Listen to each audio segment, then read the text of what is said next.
कथा कौन कि सांग माने मो जगा को पोड़पिठा भारी भल लगे। खास से परा माँ गुंडीचा हाथर पोड़पिठा न खाइबा जाए जगा श्रीमंदिर फेरेनी। तो चलतु आज जगा पाई पोड़पिठा बनेबा।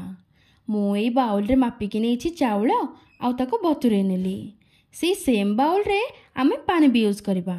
तो सांग माने एठी हमर चाउल गला बढ़िया भाबरे बतुरी आउ मु ताको भल भाबरे परिष्कार करी धोई नेछि। एबे मु सबु चाउल को आनी मिक्सी जार रे देली ढाली आउ ता ऊपर देली किछि नड़िया कोरा, किछि गुजराती, पान मधुरी आउ सी सेम बाउल रे अध बाउल क्षीर। एबे याको बढ़िया भाबरे चिकन करी बाटी नेली आउ गोटे जागा को काढी नेली। एबे गोटे कड़ाई गरम करे सेथि ढाली अध बाउल पानी आउ दरकार अनुसार गुड़ को देई भल भाबरे मेल्ट कर नेली।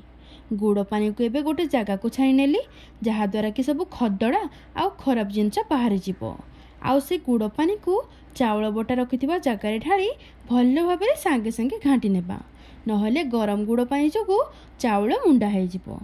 आउ एठी एबे मु गोटे कड़ाई रे किछि नड़िया, काजू आउ किसमिस को फ्राए करनेछि। एबे चाउल बटारे ढाली किछि घियो, स्वाद अनुसार लूण, फ्राए करिकि रखिथिबा नड़िया, काजू आउ किसमिस, किछि छेना आउ किछि मिल्की मेड आउ याको भल भाबरे गोळे घांटी नेली। एबे गोटे केक स्टैंड आनी सेथिरे मार देली किछि घियो आउ ढाली देली सबु पिठौ।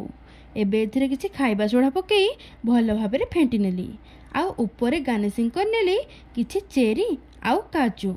मु 10 मिनिट पूर्वरु प्रेशर कुकर भितर स्टैंड दे प्री हिट करने थी। आउ एबे केक स्टैंड को प्रेशर कुकर दे प्रेशर कुकर घोड़नी दे हाई फ्लेम रे 5 मिनिट पई बसई देली। 5 मिनिट परे तार हुइसिल काढी नेली आउ ताको लो टू हाई फ्लेम रे 40 रु 45 मिनिट पर्यंत छाड़ी देली।